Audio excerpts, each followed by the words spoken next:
오늘은 우리 추수감사절 하나님 앞에 예배를 드립니다.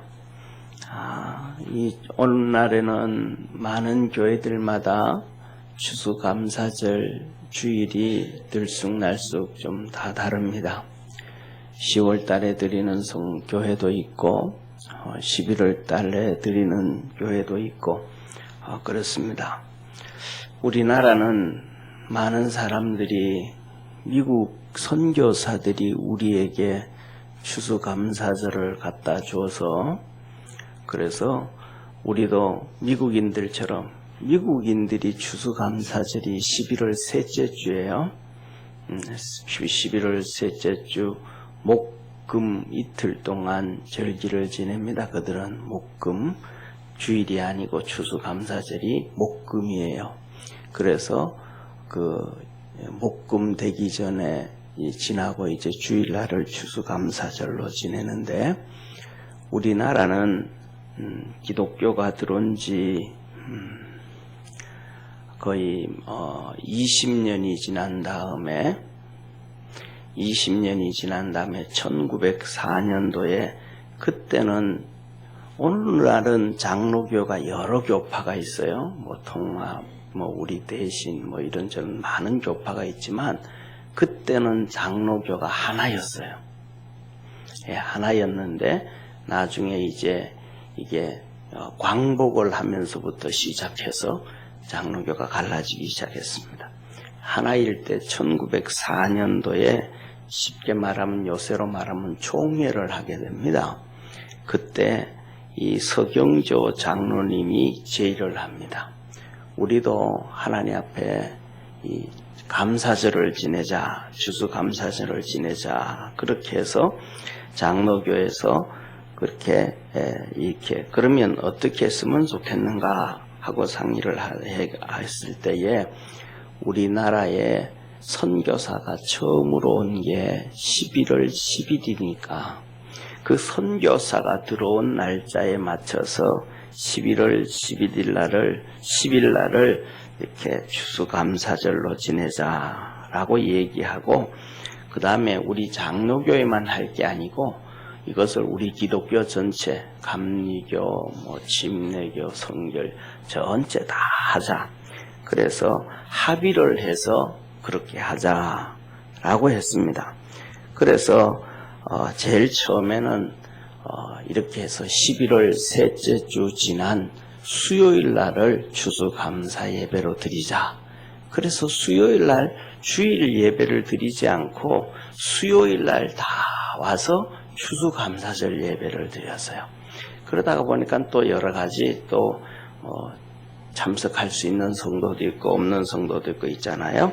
그러다가 보니까 나중에는 결국 이렇게 11월 셋째 주일로 드리게 됐습니다. 이것이 우리 한국 추수감사절의 전통이고 시작이에요. 그래서 우리 추수감사절은 미국인들이 미국으로 가서, 그러니까 기독교인들이 미국으로 가서 간 첫 해부터 추수를 해서 우리 하나님 앞에 감사 예배 드리자 해서 11월 셋째 주에 그들 나름대로 하나님 앞에 추수감사절을 지냈고 우리 한국은 우리 한국대로 이렇게 하나님 앞에 추수감사절을 지내게 된 거야. 이것은 하늘날 있어서 하나님 앞에서 엄청난 축복이고 절기임을 믿습니다.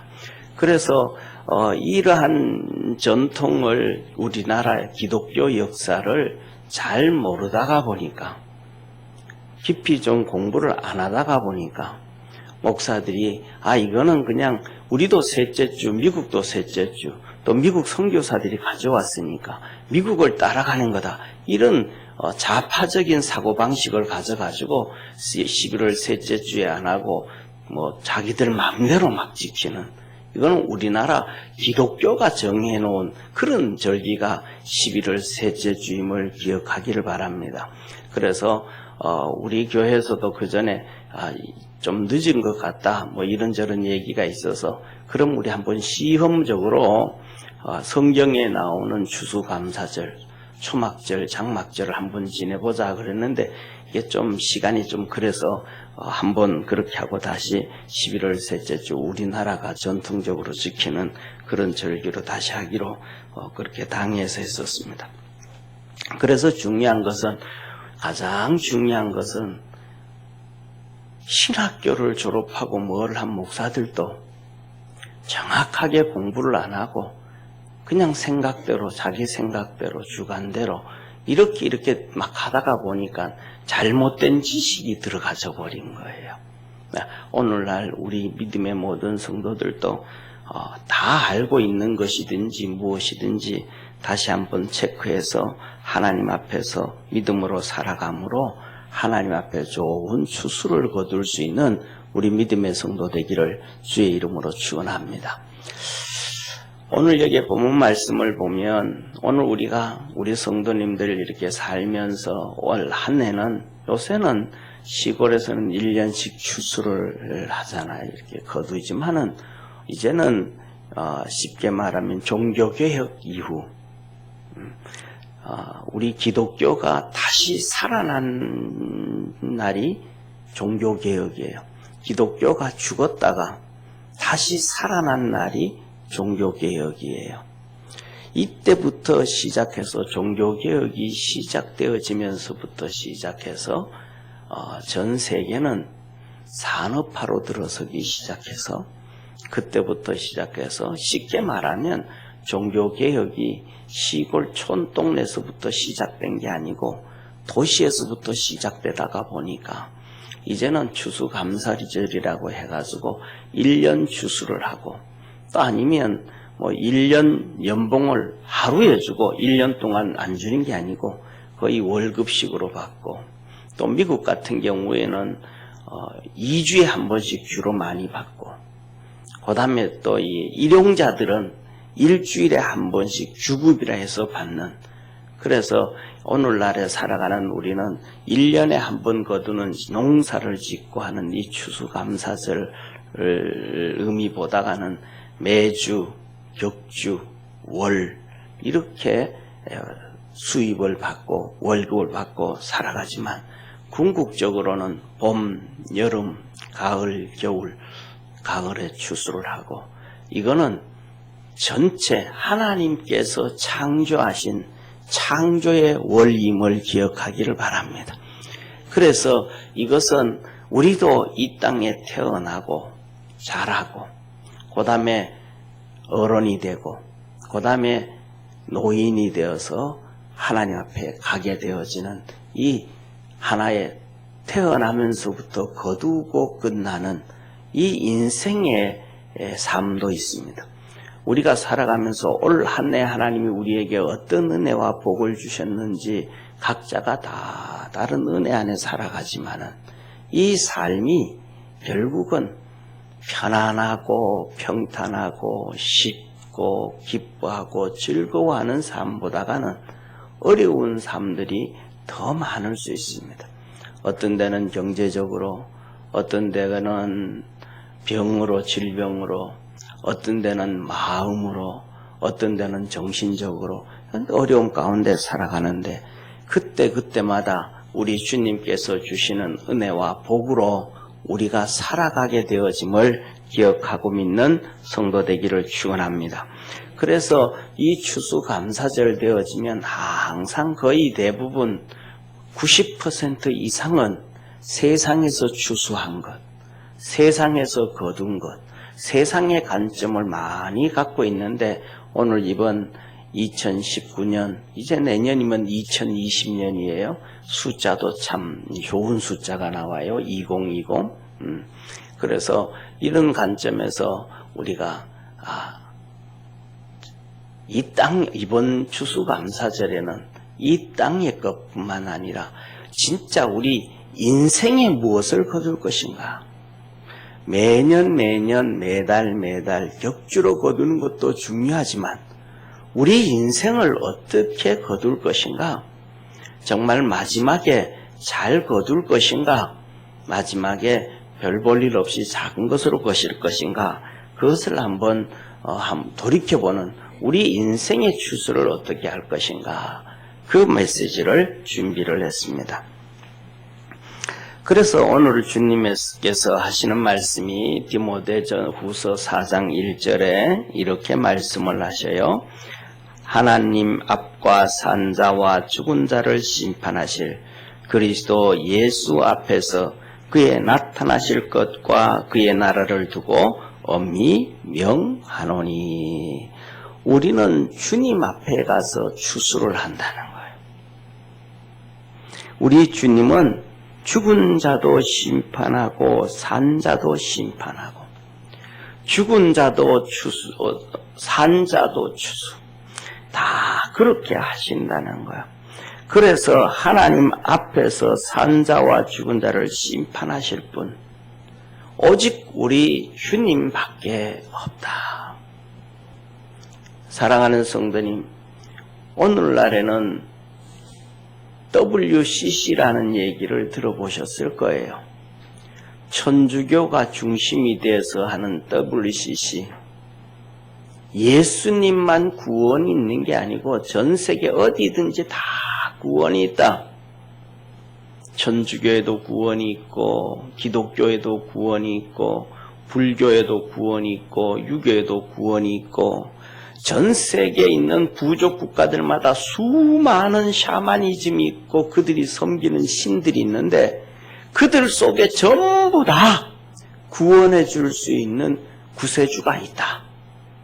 이게 WCC에 하나가 세계 모든 종교가 하나가 되자.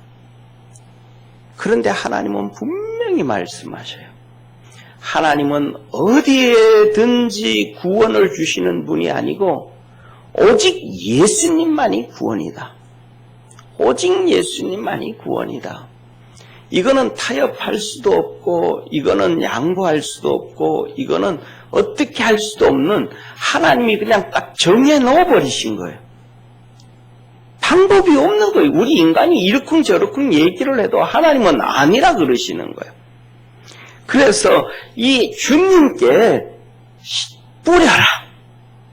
이 주님께 씨앗을 뿌리고 우리를 구원하실 이 주님께 수고를 해서 씨를 뿌리고 수고하고 가을에 거두는 것처럼 우리 주님께 뿌리고 주님께 수고하고 마음도 주님께 뿌리고 시간도 주님께 뿌리고 정성도 주님께 뿌리고 그 안에서 살아가는 동안 우리가 신앙생활하는 동안 수많은 어려움이 있고 갈등이 있고 고민이 있고 힘든 일이 있고 낙심이 있고 절망이 있지만 그때마다 이기고 주님께 붙어 있어라. 할렐루야. 농사 짓는 성 사람들이 비가 온다고 농사 안 짓고 햇빛 뜬다고 뜨거워서 안 나가고 그늘 시원하니까 놀만해서 안 가고 이러면 농사가 안 되잖아요. 우리 살아가는 데는 힘들기도 하고 어렵기도 하고 고통도 있고 한숨도 있고 시간이 없을 때도 있고 그 어려움이 그럼에도 불구하고 뿌리고 심고 가꾸어라. 그래야 주님 앞에서 우리가 거둘 게 있다. 거둘 게 있다는 거예요. 예, 요새는 하나님이 하나님을 잘 섬겼던 청교도들에게 복을 주셨어요. 청교도들에게 복을 주셨어요. 그래서 미국에 가서 그들이 복을 받고 살아가는데 너무 복을 많이 주니까 쉽게 말하면 과수원에 사람이 먹는 과일을 따로 키우고 그 다음에 관상수를 따로 키워요. 산에 들에 이렇게 산도 그냥 우리나라처럼 방치해 놓는 산이 아니고 사람들이 다 관리해요.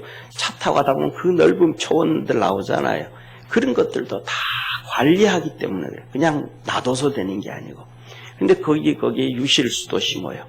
그런데 거기에 심는 유실수들은 처음에 심을 때는 사람이 먹는 과일처럼 똑같이 이만한 과일이 열려요.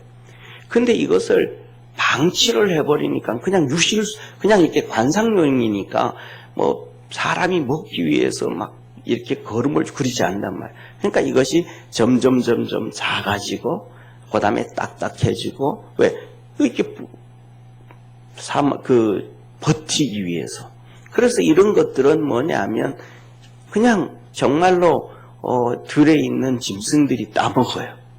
하다못해서 키 큰 동물들도 와서 바깥에 있는, 쉽게 말하면 소도 지나가다가 따먹고 말이죠. 이렇게 따먹어요. 그래서 그런 것들은 자연스럽게 사람이 아예 손을 안 대요. 왜? 하나님이 주신 축복이 많으니까 이것으로도 충분히 잘 살아가는, 저기에 있는 것까지 굳이 따먹을 필요가 없으니까. 근데 우리나라는 하나님 앞에 그렇게 믿음으로 안 살았어요. 우상 숭배하고 보이는 것마다 신이야. 보이는 것마다 신이야. 하다못해 저 옛날에 어릴 때 보면 부지깽이도 귀신이 있어. 사람이 먹는 달걀도 귀신이 있어. 온통 귀신이 다 얼마나 많은지 온 세상이 다 귀신으로 가득 차 있어. 그래가지고 시골에서 농사를 짓다가 보면 어른들이 이렇게 이제 아주머니들이 또 어머니가 이렇게 참을 만들어가지고 막걸리 한 대박에 그다음에 김치 한 조각 가지고 나와요. 일하는데 수고하신다고. 그럼 거기 막걸리 이렇게 따라주면 막걸리 안 마셔요. 먼저 조그만 밑에 한 1cm 정도 깔리게 해가지고 이렇게 해가지고 던지면서 고시내해요. 누구한테 주는 거? 귀신한테 주는 거예요. 귀신한테. 귀신한테 먼저 이렇게 주고는 그 다음에 한 잔 받아가지고 마셔요. 온 세상이 다 귀신이야. 우상 숭배를 해. 전 세계가 어디든지. 그러니까 그렇게 우상 숭배하는 우리나라뿐만 아니라 전 세계가 가난해지는 거예요. 전 세계가 비참하게 사는 거예요. 그러니까 우리나라는 보릿고개도 못 넘기고 그냥 산에 있는 풀도 먹고, 아니 산에 있는 풀도 뜯어오니까 산에 있는 과일들이 있으면 그거는 익기 전에 다 따가야 돼요. 지금 이게 똑같아요. 그러니까 그전에는 우리나라도 미국 풍속 따라서 이제 우리도 이제 OECD 국가다 하면서 서울 시내에서 사과나무를 유실로 심한 청계천 익기 전에 사람들 다 따라. 따가지 마세요. 해놔도 그냥 하다못해 CCTV 달아놔도 그거 수건으로 덮어 씌워놓고 따가도. 이게 왜? 주님 앞에 심지 않으니까.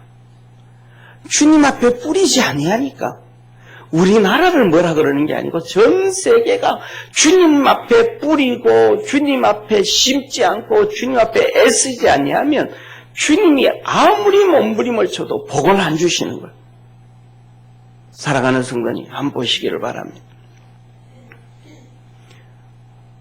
우리나라에 북한에 있는 북한 사람과 대한민국에 있는 대한민국 국민과 차이가 뭐가 있어요?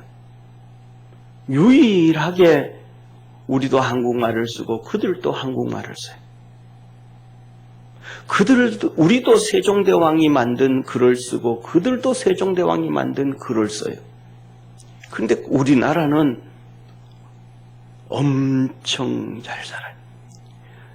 통일이 강복이 지난 다음에 북한이 지금보다 70년이 지났는데 강복 지난 다음에 북한이 6배 잘 산대요. 강복 전보다가 6배나. 근데 우리나라는 강복 지났을 때 1945년보다 지금 얼마나 더 잘 사냐면 175배를 더 잘 산대요.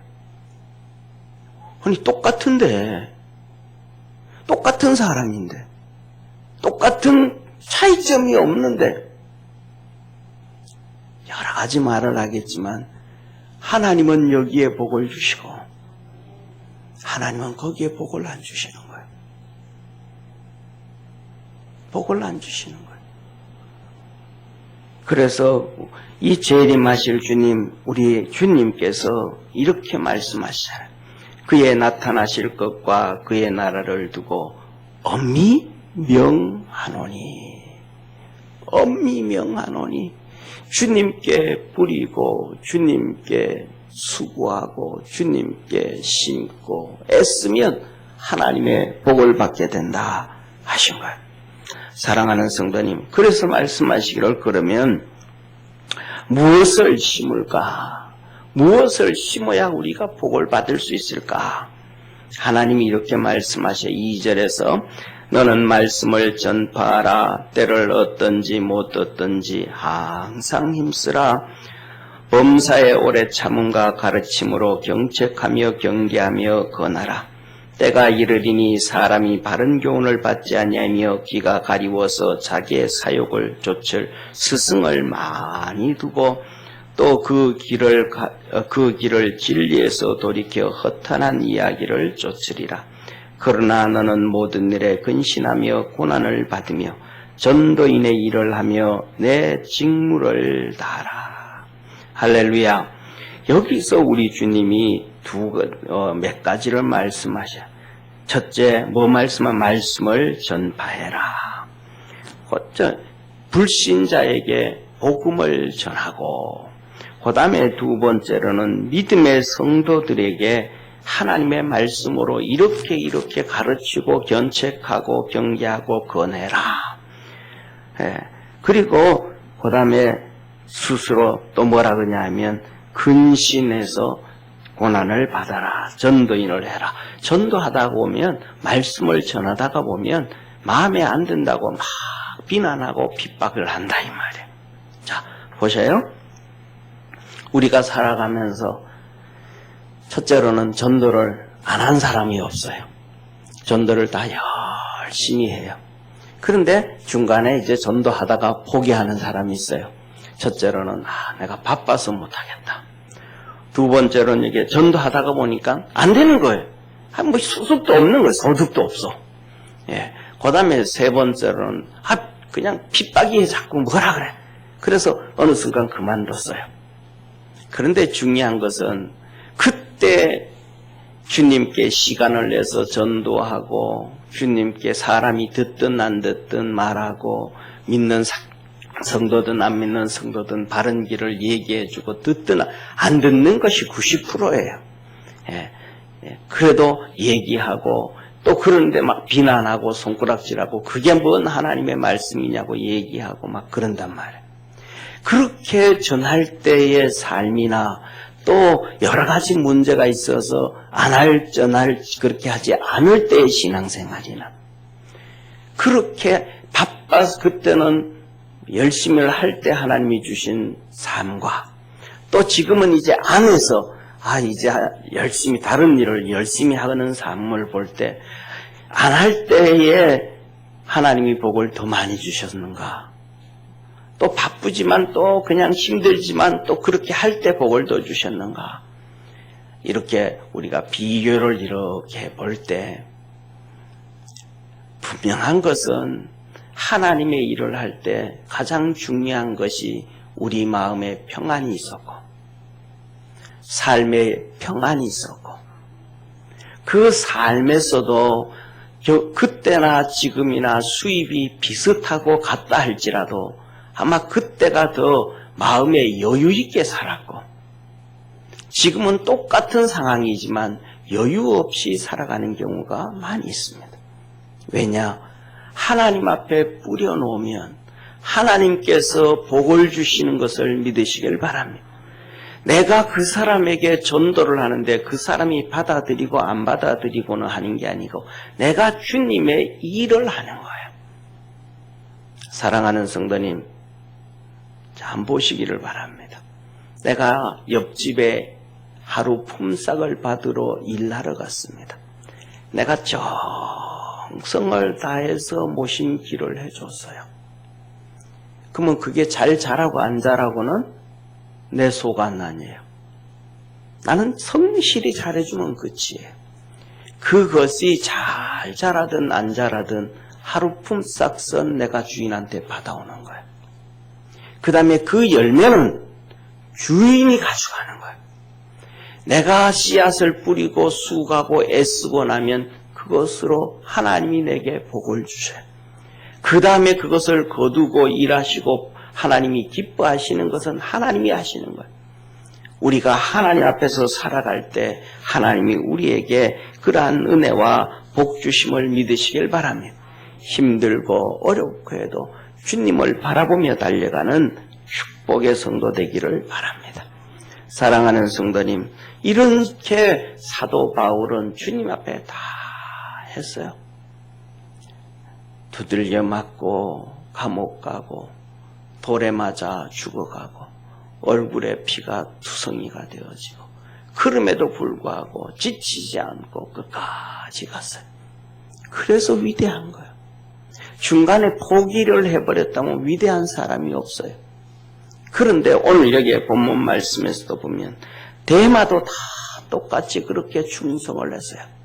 그런데 데마는 이 세상을 사랑하여 나를 버리고 데살로니가로 갔고, 세상을 버리고 데살로니가로 가버린 거예요. 사람들은 전부 자기 스승을 둬서 그렇지 하나님을 스승으로 안 둬요. 하나님을 스승으로 안 둬요. 하나님을 스승으로 안 두니까 우리가 잘 알잖아요. 하나님을 스승으로 안 두니까 강우병 하면서 지금 틀린 거 다 알잖아요. 그때 틀렸다 그러는 사람들 전부 나쁜 놈으로 취급당했어요. 다 또 쫓아가 버렸어요. 하나님을 스승으로 안 두니까 세상을 스승으로 들고 자기가 좋아하는 걸 스승으로 두니까 우리 믿음의 성도들은 하나님 앞에 스승으로 둬서 하나님의 음성을 들을 수 있는 축복의 성도가 되어지기를 축원합니다. 우리 성도님들 부탁드리고 싶은 것 중에 하나는 시간 되어지면 유튜브에 들어가서 김승규 장로님 간증들을 몇 번 여러 개 한번 찾아보세요. 김승규 장로님. 그분은 전남 광양 출신입니다. 우리나라 노무현 대통령 때 법무부 장관을 하고 노무현 대통령 때 국정원 원장을 하신 장로님이에요. 그 장로님은요, 매 순간 기도해요. 하나님, 내가 뭘 말할까요? 무슨 말을 해야 될까요? 하나님 앞에 기도하면서 하나님을 스승으로 삼는, 정말 믿음으로 사는 것 이상으로 그렇게 달려가시는 분이, 제가 그분 유튜브를 몇 번 들으면서 느낀 것이 그분 장로님의 삶이에요. 참 정말로 우리 신앙인이 하나님 앞에서 어떻게 살아갈 수 있는가, 그것에 대해서 한번 할 수 있는 거예요. 그런데 뭐냐면 바울도 그렇게 달려가요. 또 한국에 그런 믿음의 장로님들, 성도들, 주의 종들 정말로 많아요. 사도 바울이 말합니다. 간제와 같이 벌써 내가 부음이 되고, 끝났다는 거예요. 내 인생 끝났다는 거예요. 이제 주님 앞에 뿌릴 시간도 없고, 주님 앞에 심을 시간도 없고, 주님 앞에 했던 시간이 없다. 이제 다 됐다. 가을에 씨앗을 심어서 가을에 거두는 사람 없잖아요. 다 됐다. 나의 떠날 기약이 가까웠다. 선한 싸움을 싸우고 나의 달려갈 길을 마치고 믿음을 지켰으니 이제 후로는 나를 위하여 의의 면류관이 예비되었으므로 주 곧 의로우신 재판장이 내게 주실 것이니 내게만 아니라 주의 나타나심을 사모하는 모든 자에게니라.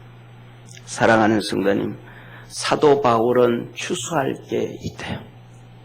주님 앞에 가면 의의 면류관을 추수한대요. 사랑하는 성도님, 여러분은 주님 앞에 가면 어떤 면류관을, 무엇을 거둘 수가 있겠습니까? 우리 스스로 한번 고민을 하고 우리 스스로 한번 애써보고 우리 스스로 내가 주님께 무엇을 심었는가 한번 고민을 해봐야 됩니다. 그러면서 이렇게 말합니다. 너는 어서 속히 내게로 오라. 데마는 이 세상을 사랑하여 나를 버리고 데살로니가로 갔고 그리스게는 갈라디아로, 디도는 달마디아로 갔고 누가만 나와 함께 있느니라. 내가 올 때에 마가를 데리고 오라. 저가 나의 일에 유익하니라. 사도 바울이 말합니다. 이제는 사도 바울이 금방 떠날 때가 됐는데 죽기 전에 시간이 이제 얼마 안 남은 거예요. 죽기 전 시간이 얼마 안 남았는데 얼마 안 남기 전에 너는 속히 내게로 오라. 바울이 디모데 목사에게 정말로 그때 되면 이때의 디모데 목사의 나이가 막 40 이상 50 정도 됐을 거예요. 목회를 열심히 잘하고 있는 목사에게 너 속히 와라. 왜? 내가 너에게 하나님의 은사를 불릴 듯 해줄 거야. 엄청난 축복이죠. 엄청난 축복이에요. 그래서 너 빨리 좀 와라. 빨리 좀 와라. 그래서 너도 그것으로 더 많이 주님께 뿌리고 심고 애써서 주님 앞에 너도 섰을 때 나와 같이 의의 면류관 걷어라. 그런데 말합니다. 안타까운 게 하나가 있는데 대만은 세상을 사랑하여 달마디아로 가버렸다. 세상을 사랑해서 하나님이 스승이 아니고 세상이 스승이 돼버려서 세상이 좋아서 세상 말을 쫓아가고 변하지가 않고 변해지지가 않아서 바꿔지지가 않아서 가버렸다. 그리고 그리스계는 달마디아로 자기 사역을 위해서 열심히 하나님 앞에 그도 상급받기 위해서 자기 일을 위해서 이제 내 인데 같이 있다가 내 인데 많은 걸 받고 배우고 그리고 그는 갈라디아로 갔다. 갈라디아에 가서 그는 그의 사역을 하려고 하고 디도도 똑같이 같이 있다가 이제는 그도 달마디아로 갔고 달마디아는 거의 어디냐면 인도 그 위에 쪽일 거예요 아마. 흘러 먼 데로 선교지 목숨 내놓고 하나님 앞에 일하러 주님께 심고 주님께 가꾸고 그래서 나중에 거두려고 거기로 갔다.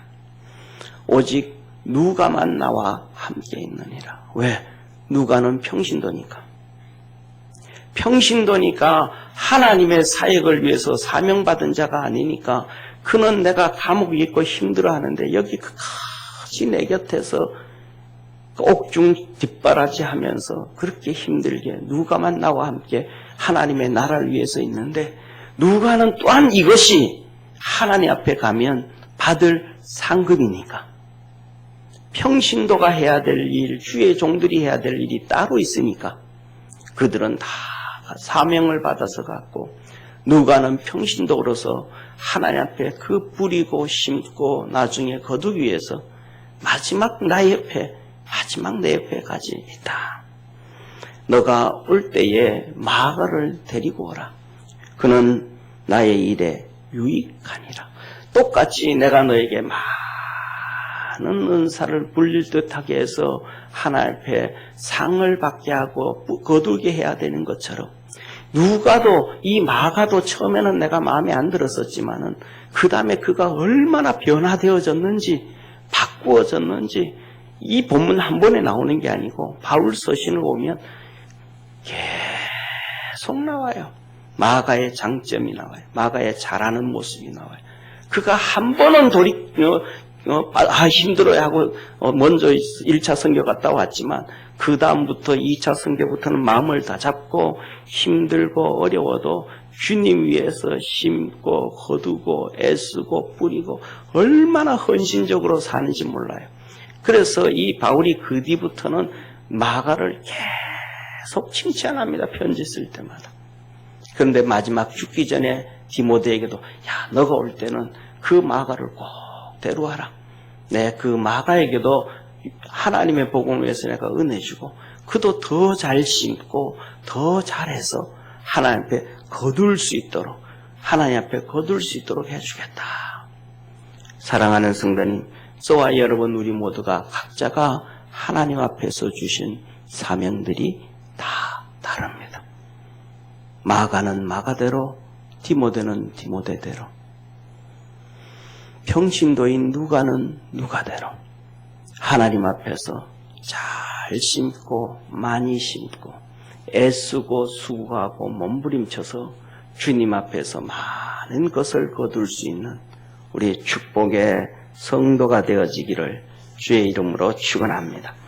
기도드리겠습니다. 전능하신 하나님 아버지,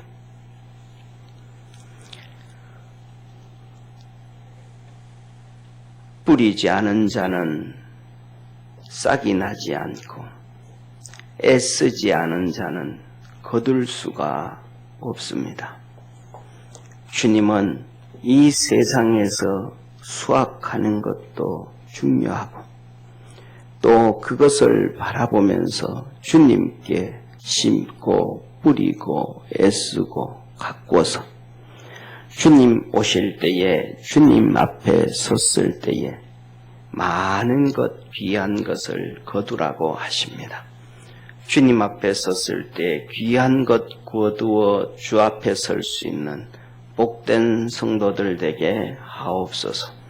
그래서 고린도서에 주님 말씀하시기를 약한 것으로 심고 강한 것으로 다시 나며 육신의 것으로 심고 신령한 것으로 다시 나며 미련한 것으로 심어 지혜로운 것으로 거두고 이 땅의 것을 심고 하늘의 것을 거둔다 하였습니다. 우리 모든 믿음의 성도들이 주님 앞에서 그렇게 거둘 수 있는 축복의 성도들 되게 하옵소서.